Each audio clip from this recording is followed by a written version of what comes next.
name of the Father and of the Son and the Holy Spirit. El público acudía en masa a ver aquella historia sobre una posesión demoníaca. Who lives and reigns with the Father and the Holy Spirit. La película tocó una fibra tan primaria que muchos acabaron luchando contra sus propios demonios. God, defender of the human race. Look down in pity. You killed your mother. Your servant. You left her alone to die. Shut up!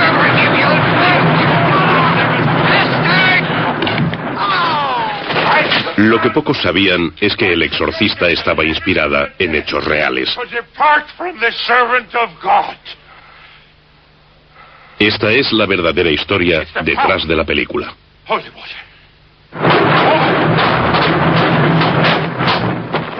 It's the power of Christ that compels you. Bill Blatty estudiaba en la Universidad de Georgetown cuando ocurrió aquello y empezó a tomar notas. Escribió la novela a lo largo de un periodo de 15 años. Cambió el personaje del joven por el de una niña. Un día, no sé dónde, la novela cayó en mis manos, la leí y me pareció sensacional. Después, cuando me dijo que era una historia real, me picó aún más la curiosidad. Es una historia clásica, una historia intemporal sobre temas intemporales, sobre la inexplicable naturaleza del bien y el mal. Creo que El Exorcista toca esos temas y representa la lucha constante de todo ser humano en este planeta. Todos vivimos en un campo de batalla entre el bien y el mal. La historia comienza en enero de 1949 en Mount Rainier, Maryland, no muy lejos de Washington, D.C. Es una calle pequeña, con casas de madera a cada lado. En una de las casas, no muy lujosa, pues son gente trabajadora, viven el padre, la madre, su hijo Robbie, de 13 años, y la abuela. En aquel entorno aparece otra persona, una tía que realiza frecuentes visitas desde St. Louis. La tía es espiritista. Es decir, está convencida de que cuando una persona muere, se va sencillamente al otro lado y puede comunicarse con nosotros, los vivos. Juegan juntos a la Ouija. Ella le dice a Robbie que la Ouija es un medio para que los vivos puedan ponerse en contacto con el otro lado. Existe la creencia popular de que cualquier contacto con los espíritus o con los muertos abre una puerta al mal o al demonio.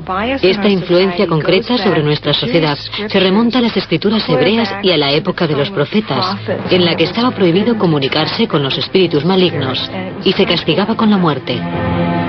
Poco después de la visita de su tía, comenzaron a suceder cosas extrañas.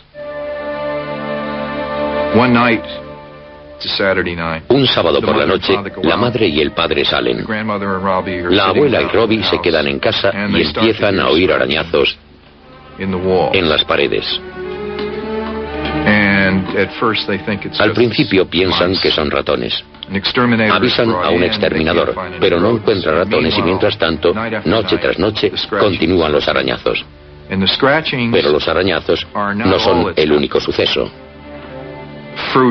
La fruta sale volando de la mesa se vuelca, las sillas se vuelcan, un jarrón vuela por el aire. En la habitación de la abuela hay una imagen de Cristo. La imagen empieza a moverse en la pared como si hubiera alguien detrás de ella, golpeándola. En la propia habitación de Robbie, el colchón parece tener arañazos. Una noche incluso dice que siente como pasos dentro del colchón. Más tarde, el 26 de enero, la querida tía de Robbie fallece. Robbie está destrozado por la pérdida. Algo le dice que se acerque al tablero de Ouija y comienza a juguetear con él, tal vez para intentar llegar hasta ella. El propio Robbie estaba cambiando. Por la noche las pesadillas lo acosaban. Durante el día estaba inquieto y retraído. Y mientras, los sucesos extraños continuaban a su alrededor. Aquella situación se prolonga durante un tiempo hasta que la familia recurre a un pastor luterano, el reverendo Schultz. Schultz cree en la parapsicología, la idea de que los objetos pueden volar porque nuestra mente es capaz de hacerlos volar. Cuando trabajaba en el Instituto de Parapsicología, encontré ciertos documentos relacionados con el caso. Por ejemplo, la correspondencia entre J.B. Rhind y el padre Schultz. 21 de marzo de 1949, Dr. J.B. Rhind, Departamento de Parapsicología, Universidad de Duke. Estimado Dr. Rhind, hay en nuestra congregación una familia que está sufriendo fenómenos paranormales. Dichos fenómenos suceden solamente en presencia del hijo. Lo tuve en mi casa la noche del 17 al 18 de febrero para observarlo personalmente. Una butaca se movió estando él sentado y lo tiró al suelo. Se llevó al chico a su casa, probablemente porque pensó que estaba engañando a sus padres, y se dijo a sí mismo, si lo llevo a mi casa no podrá engañarme tan fácilmente. Pero descubrió que allí las cosas seguían moviéndose y se sintió bastante conmocionado. Dijo que llevó al chico hasta la cama y que cada vez que trataba de acostarlo, la cama empezaba a temblar. Después comentó que colocó el colchón en el suelo, pero el colchón se deslizó con el chico debajo de la cama. No puedo explicar científicamente que la cama se moviera, ni creo que la ciencia pueda explicarlo. Tenemos unos fenómenos paranormales que rodean a un adolescente, una persona que atraviesa un profundo estrés, un conflicto psicológico. Entonces, de alguna manera su energía se proyecta desde su cuerpo a través de un mecanismo desconocido. Es muy posible que exista una explicación científica que aún no comprendemos, del mismo modo que la gente del siglo XVII no habría comprendido la electricidad. He dejado al muchacho al cuidado de la Clínica de Salud Mental del Condado, en donde es atendido por la doctora Mabel Ross, de la Universidad de Maryland. Ella y su equipo mantuvieron 2 entrevistas con él. Debería haberse celebrado una tercera, pero entre tanto, habían aparecido palabras sobre el cuerpo del chico, según afirmaban su familia y amigos. Se desconoce por qué Robbie jamás acudió a la tercera evaluación psiquiátrica. Es posible que sus padres se asustaran por una serie de artículos que se publicaron aquel mes en los periódicos, en los que se denunciaban las deplorables condiciones de los psiquiátricos estatales. 1000 hombres, mujeres y niños atestaban los pabellones, inmovilizados con camisas de fuerza, atados a sillas, abandonados. Los tratamientos médicos eran salvajes. Muy pocos pacientes salían alguna vez de allí. No creo que la psiquiatría tuviera mucho que ofrecer en aquel entonces. En 1949, los prejuicios en contra de las enfermedades mentales eran enormes. La gente jamás hablaba de que hubiera este tipo de enfermedades en su familia. Si a un miembro de una familia se le ingresaba en un psiquiátrico estatal, se vivía como una vergüenza, se ocultaba, se encubría. No me sorprende que pidieran ayuda a un clérigo. El reverendo Schultz lo ha visto con sus propios ojos y no lo comprende, pero nota la presencia del mal. Se dirige a los padres y les dice: los católicos entienden de estos asuntos, será mejor que hablen con un sacerdote.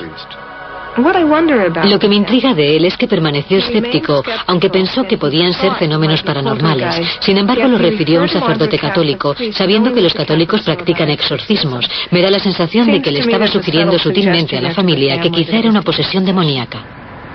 Los padres de Robbie siguieron el consejo del reverendo Schultz. Acudieron a la cercana iglesia católica de San Jaime, en Mount Rainier, Maryland, en donde consultaron con el padre E. Albert Hughes. Muchos años después, el padre Hughes confiaría a otro sacerdote de su parroquia, el padre Frank Bober, su escalofriante encuentro con el muchacho.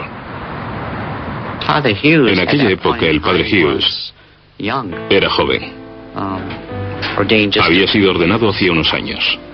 Hello, Father Hughes. Thank you so much for seeing us, Father. Of course. Father Hughes. And you must be Robbie. How are you today? Answer the Father, Robbie. Well, he said they were... Me comentó que ocurrían fenómenos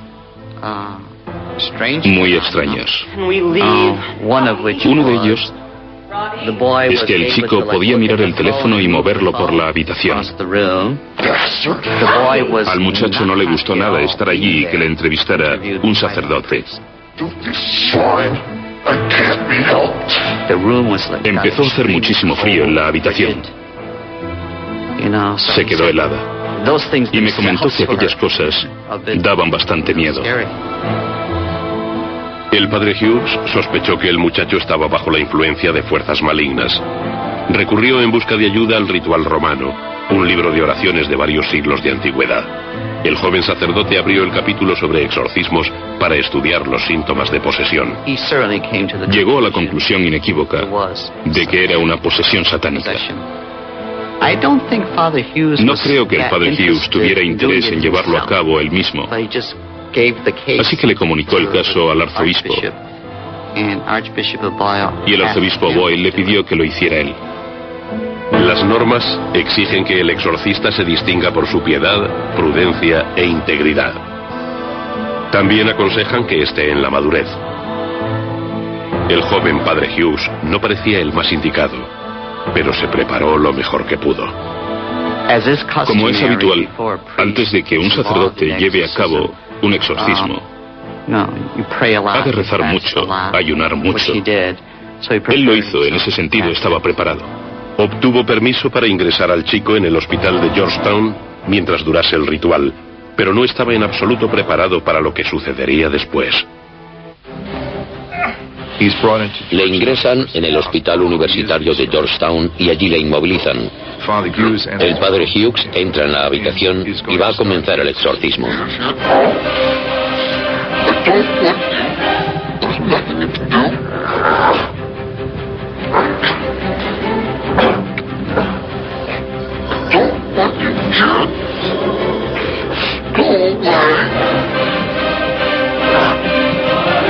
I cast thee out, every unclean spirit, every phantom, every encroachment of Satan in the name of Jesus Christ of Nazareth, who, after John baptized him, was left to vanquish thee in thy citadel.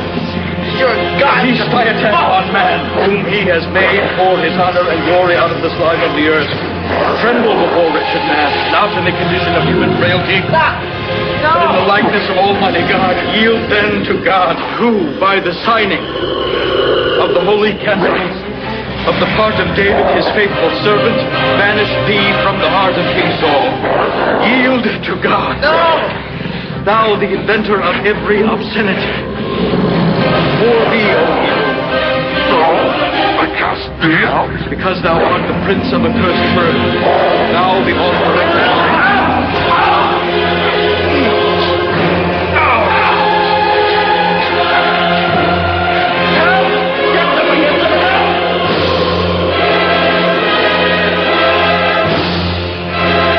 Robbie arrancó un muelle de acero de la cama y le desgarró al padre Hughes el brazo izquierdo desde el hombro hasta la muñeca. Necesitó más de 100 puntos para que se le cerrara la herida. En aquella habitación del hospital de Georgetown, el padre Hughes sintió que había conocido al demonio. Creo que él pensó que no era lo bastante fuerte, teológica o espiritualmente, para enfrentarse a aquello. El padre Hughes no se consideraba un adversario apto para luchar contra Satanás. Me dijo, a menudo pensamos que algunas cosas como Satanás, las posesiones y los exorcismos no son reales, que son cosas que quedan relegadas a las supersticiones. Y me comentó, durante mucho tiempo pensé que aquello también pertenecía a ese campo, hasta que tuve que enfrentarme al demonio en el caso de aquel chico. Para poder creer realmente en la posesión, sin considerarla una superstición, es decir, algunas personas creen en la posesión sin tener nada a lo que agarrarse. Para poder tener una opinión coherente con respecto a la posesión, es evidente que hay que creer en el demonio o los demonios. Y para poder creer en el demonio o los demonios, hay que poseer una visión más amplia que incluye a Dios y la creación del mundo como algo bueno. Satanás, en la historia de la tradición judeocristiana, es un espíritu puro, un espíritu angelical creado por Dios, que fracasó definitivamente ante el bien.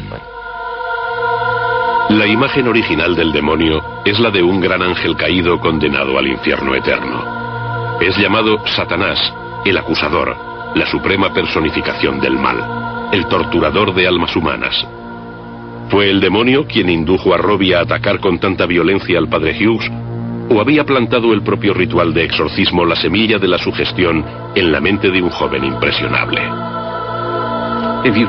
Es bastante probable que si le decimos a un niño que está poseído por el demonio, el niño actúe de una forma muy peculiar. El hecho de ser enviado al padre Hughes y de que éste le practicara un insólito ritual debió ser una experiencia muy impactante para él. Creo que en el fondo el chico se sentía realmente furioso por lo que estaba haciendo el padre Hughes. Y eso me sugiere que este movilizó la rabia y la ira que Robbie tenía enterradas. Una de las preguntas que siguen sin respuesta en relación al caso de este chico es qué era lo que había pasado en su vida. La gente dice que era muy normal, y él también, pero de repente empezaron a suceder cosas que desde el punto de vista psiquiátrico se consideran perturbaciones muy inusuales y graves en un entorno totalmente normal. Me pregunto si no le habría hecho a alguien algo que él no había contado. Entonces deciden ir allí. Y poco tiempo más tarde, la madre se despierta una mañana. Él está en el cuarto de baño y se oye un grito. Entra en el cuarto de baño y ve escrita la palabra Louis, L-O-U-I-S. Ve esta palabra escrita con sangre como si se la hubieran arañado en el pecho. Ella dice St. Louis porque de allí es de donde procede la familia. ¿Es eso lo que quieres?, le pregunta. Y la palabra sí aparece arañada con sangre en su cuerpo. Entonces deciden ir a St. Louis. Y poco después toman un tren desde Washington hasta St. Louis. Robbie y sus padres se trasladan a casa de un familiar en un tranquilo barrio a las afueras de St. Louis, pero los sucesos sobrenaturales siguen rodeando al chico. En aquella casa vive una prima suya que estudia en la Universidad de St. Louis. Ella les dice a los padres: quisiera hablar con un sacerdote sobre Robbie por todas las cosas extrañas que están pasando en casa. La madre y el padre están conformes y ella acude a hablar con uno de los profesores, el padre Bishop. El padre Bishop era profesor de la Universidad de St. Louis, una institución de los jesuitas. Bishop pidió ayuda a un amigo, un sacerdote de más edad, el padre William Bowdern, párroco de la iglesia de San Francisco Javier. El padre Bowdern y el padre Bishop visitaron a Robbie y su familia. Le pidieron que se acercara a verlo y así lo hizo. El muchacho estaba angustiado, evidentemente.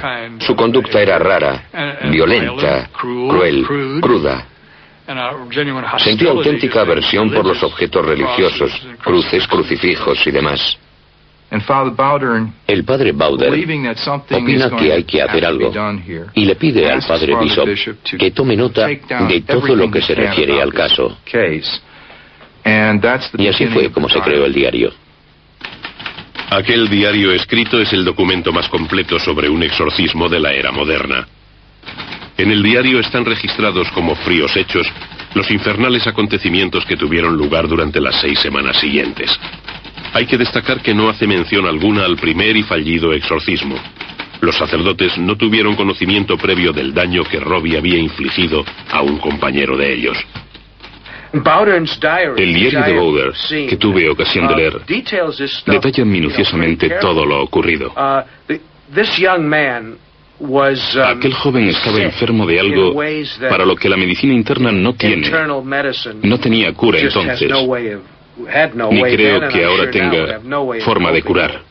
El diario comienza con las primeras visitas de Bowdern y Bishop a casa de la familia en St. Louis, mientras trataban de dilucidar qué le pasaba al muchacho.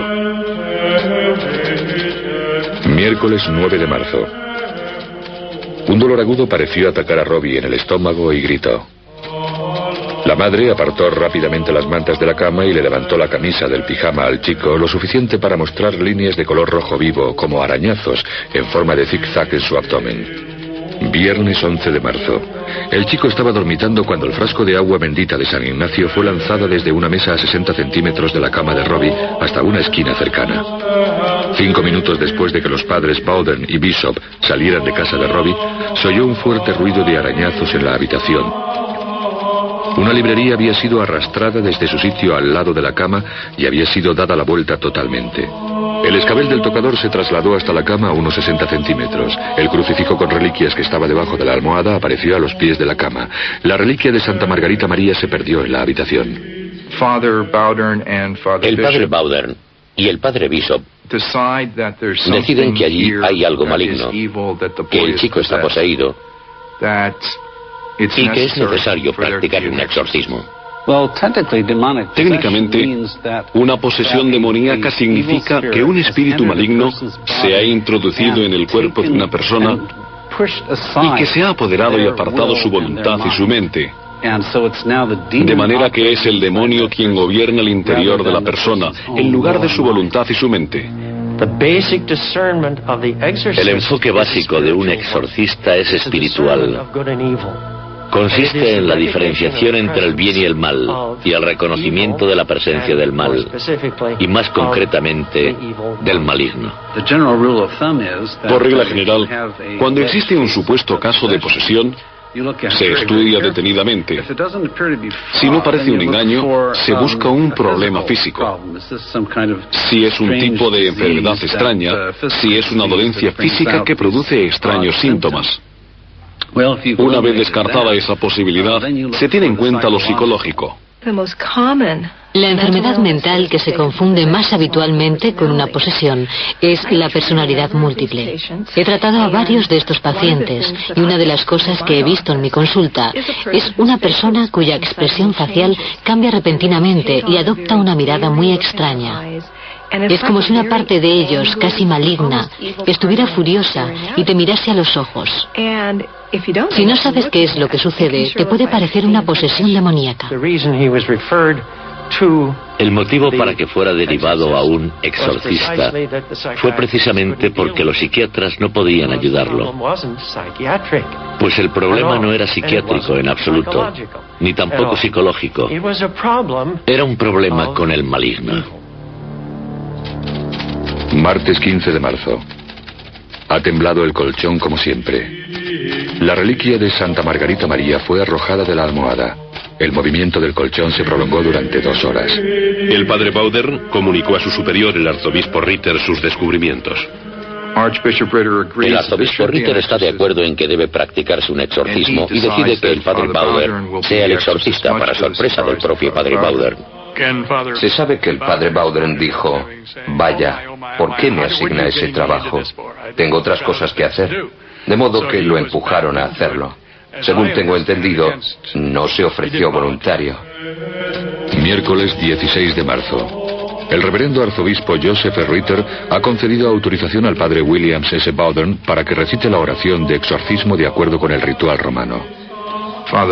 El padre Bowden llama a un joven jesuita que aún no es sacerdote, Walter Halloran, que había llevado algunas veces al padre Bowden en el coche de la parroquia y le dice: quiero que me lleves a un sitio.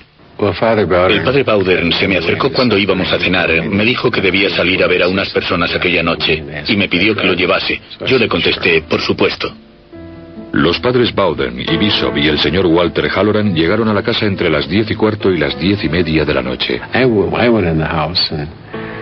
Entré en la casa sin tener la más remota idea de lo que estaba pasando. Él estuvo un rato charlando con la familia. El niño estaba presente. Después dijo: bueno, será mejor ponerse manos a la obra. El chico subió a su dormitorio y se puso el pijama. Bowden dijo: vamos allá.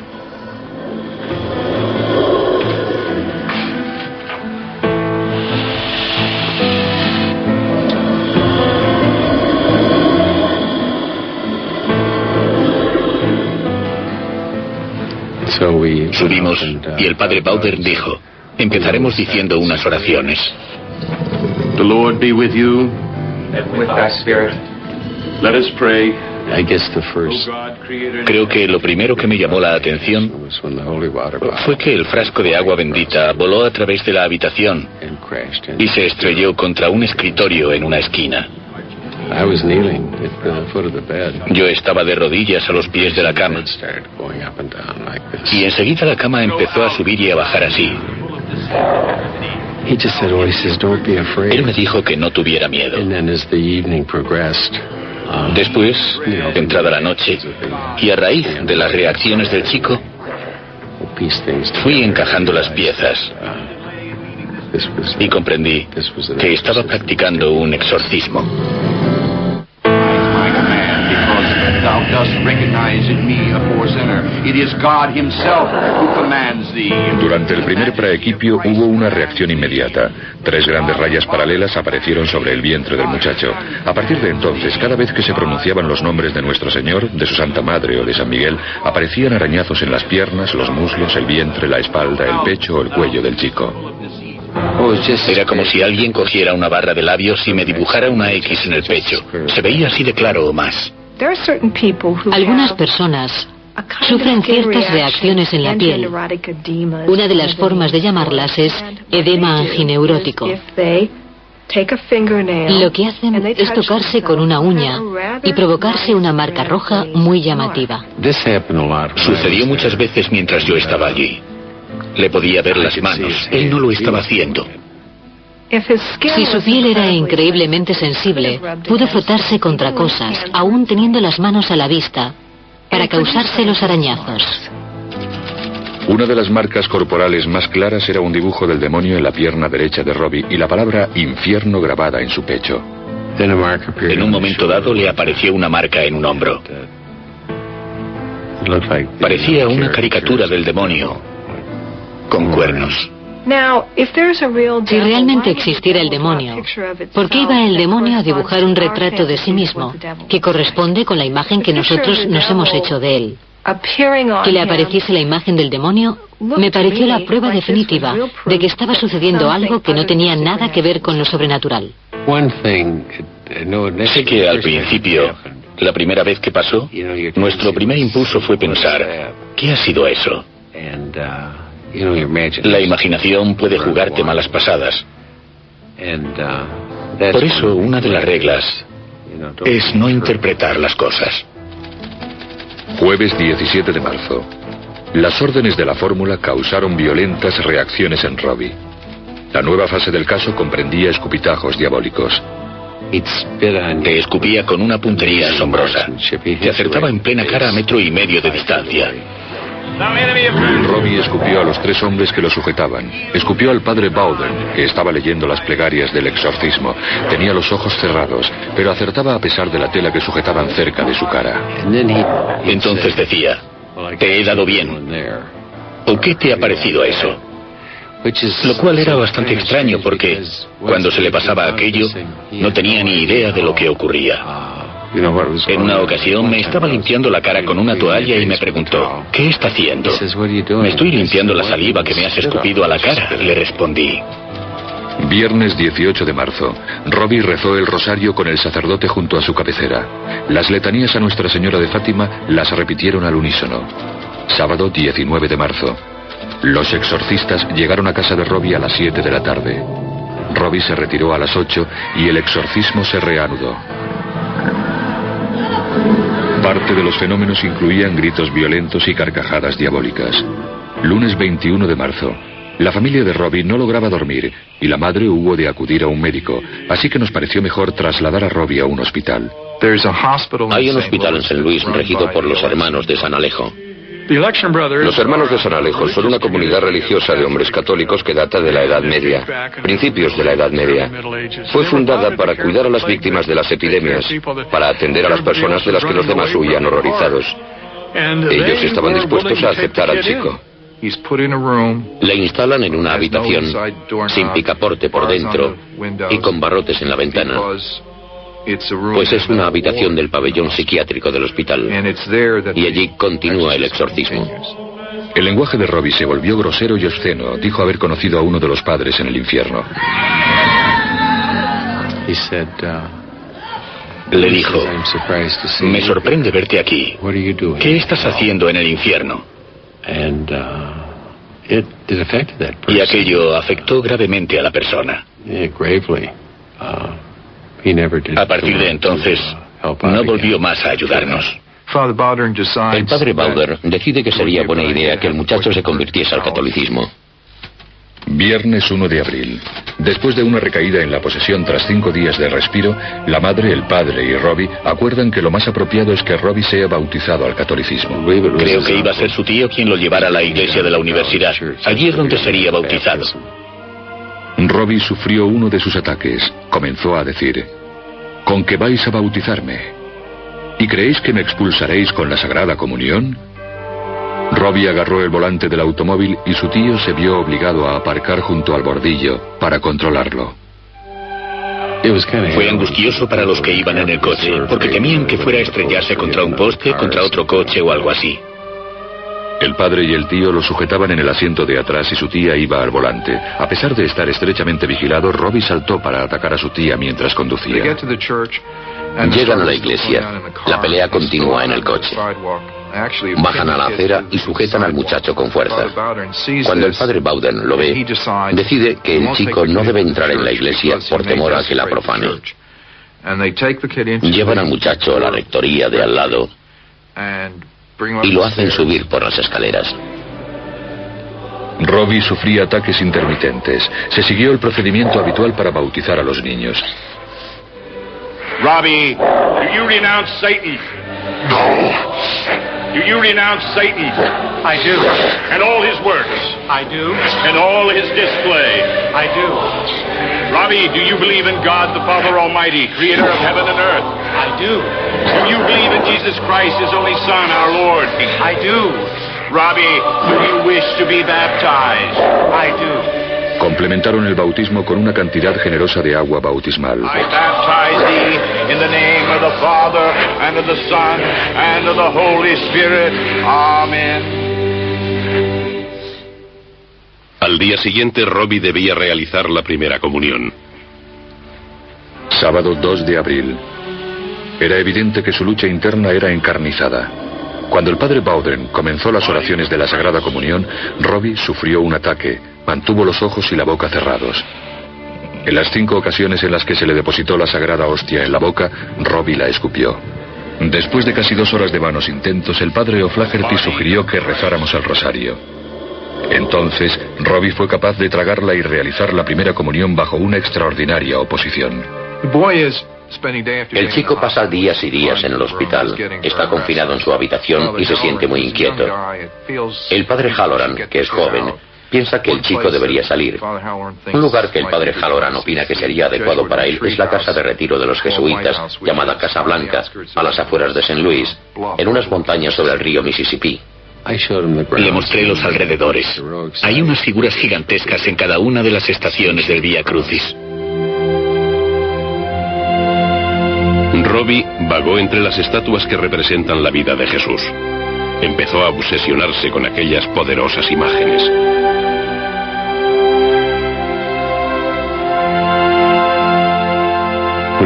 Y cuando llegamos a la 12ª estación, echó a correr.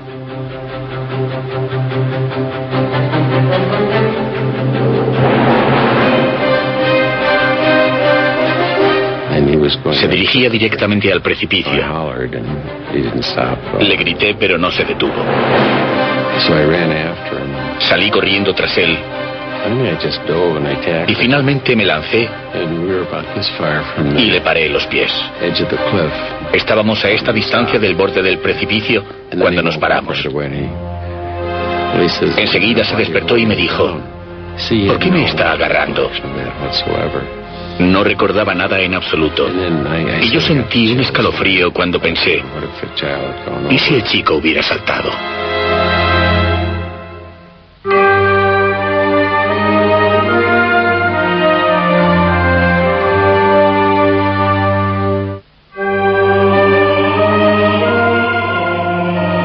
En Milán, Italia, miles de personas se agolpan para escuchar al arzobispo Emmanuel Milingo, un exorcista moderno.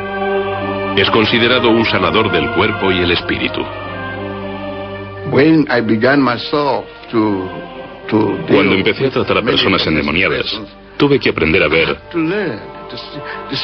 qué era lo que hacían.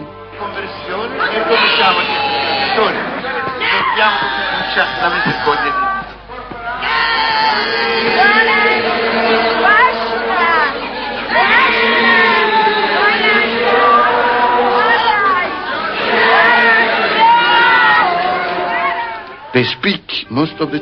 La mayor parte del tiempo hablan en idiomas que nunca en su vida han hablado.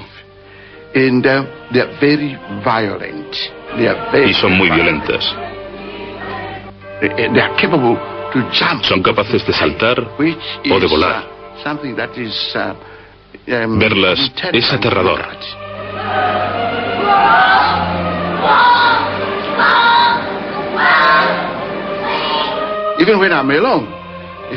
Incluso cuando estoy solo, si estoy solo y la persona endemoniada está conmigo, se acurruca en una esquina. Se acurruca inmediatamente en una esquina. Sabe que no estoy solo. Nunca estoy solo. Me acompaña el poder de Dios. Dios y los ángeles. Siempre digo que lucharé contra el demonio con uñas y dientes durante el resto de mi vida.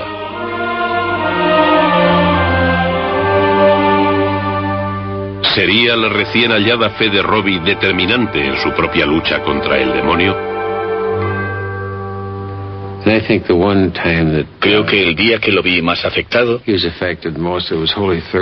fue el Jueves Santo.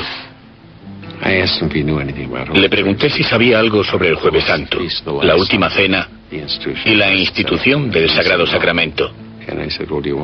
Y me contestó que no. Le pregunté, ¿quieres que te hable de ello? Y me respondió que sí. Así que comencé a hablarle sobre la Última Cena y que nuestro Señor dijo, este es mi cuerpo y esta es mi sangre.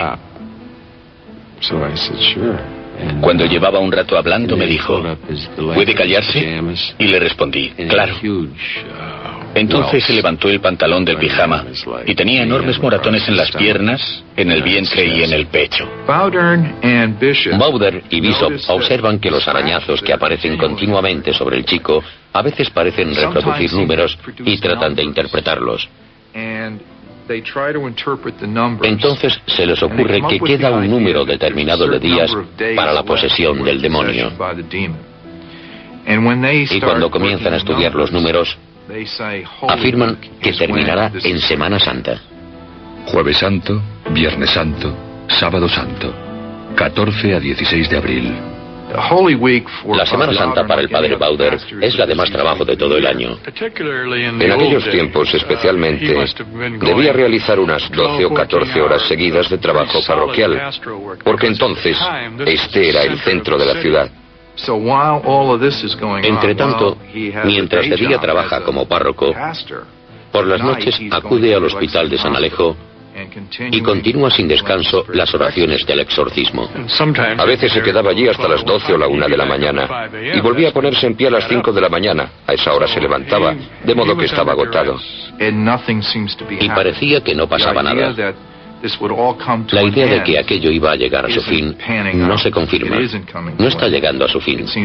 Parece que está empeorando.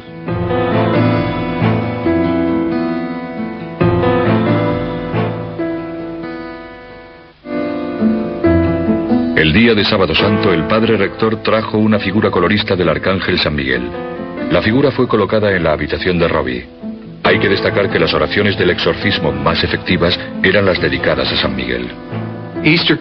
Llega la Semana Santa, cuando se supone que acabará todo, y no se acaba.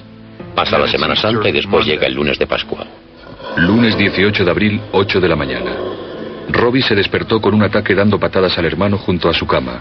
Saltó de la cama, cogió el frasco de agua bendita, amenazó con arrojárselo al hermano y después lo salpicó con agua bendita. Finalmente arrojó el frasco a lo alto y lo estrelló contra el techo. 10 de la mañana. Sufrió posteriores ataques mientras recibía la comunión. Robbie lograba decir, deseo recibirte, pero el demonio se reía y decía, eso no es suficiente. La voz dijo, no me iré hasta que no sea pronunciada cierta palabra. Pero el niño jamás la dirá.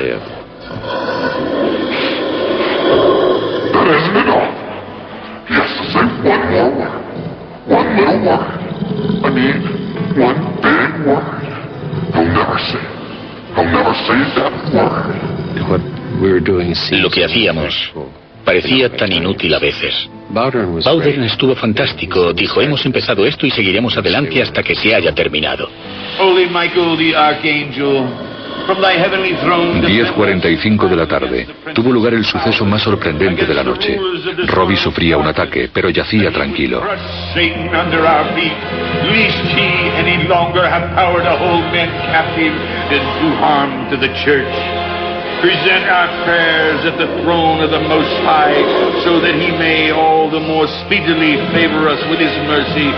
Lay hold of the dragon, the ancient serpent, no other than the demon Satan, and cast him bound into the abyss, so that he may no longer seduce mankind.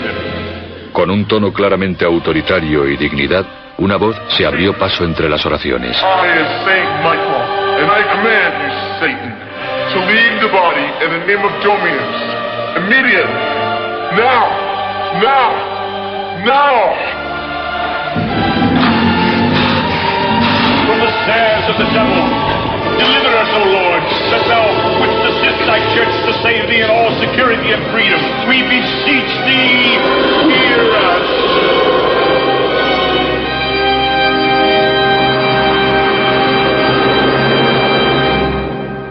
Gone.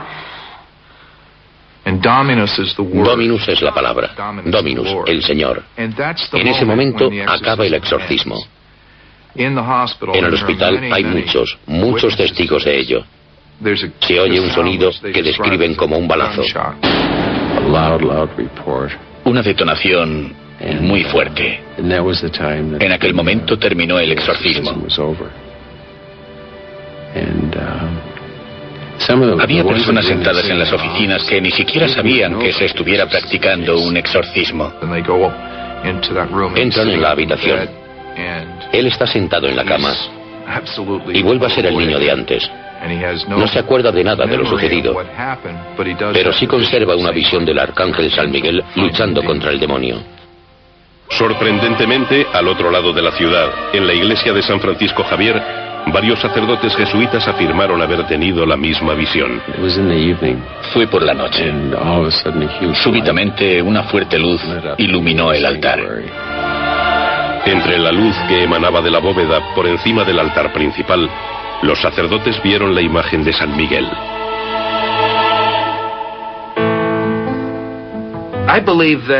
Creo que aquel caso ocurrió tal como se contó. Pienso que fue una posesión demoníaca. Signifique lo que signifique eso. Nadie sabe en qué consiste. Los católicos poseen una buena teoría acerca de cómo funciona y de cómo hacer para curarlo. Sé que aquel chico se curó y que la ciencia moderna no podía solucionar su problema entonces. En aquel estado pudo manifestar sentimientos que en otra situación no le habrían parecido aceptables. Puede que su ira se hubiera agotado. Si una persona quiere ser escéptica, que sea escéptica. Lo único que sé es que estuve allí y que lo vi. Creo que la persona a quien afectó más aquella experiencia fue Bowden. La forma en la que él me lo explicó, era un tipo duro, no era un teólogo. No hablaba en términos teológicos. Me dijo, Dan, cualquier niño de 7 años puede distinguir entre una persona enferma mentalmente y otra poseída. Como científicos no podemos desestimar el fenómeno del mal, simplemente porque no podamos calibrarlo.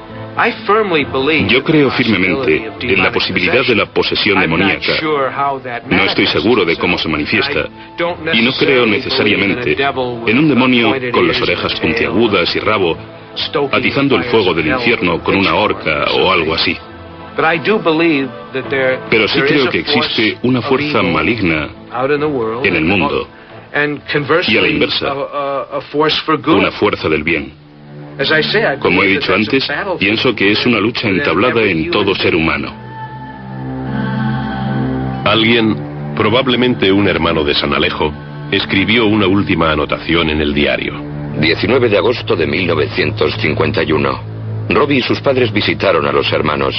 Robbie es ahora un excelente joven de 16 años. Sus padres también se han convertido al catolicismo y recibieron la primera comunión el día de Navidad de 1950. La historia de Robbie aún obsesiona al barrio de Mount Rainier. El folclore popular ha alentado la leyenda sobre la casa endemoniada e incontables rumores acerca de lo que realmente sucedió. En una apartada esquina se alza una casa como solitario testimonio de los sucesos que acontecieron en ella en el invierno de 1949. A pesar de todos los detalles contenidos en el diario y de los testimonios de las personas implicadas, existen multitud de preguntas que permanecen sin respuesta.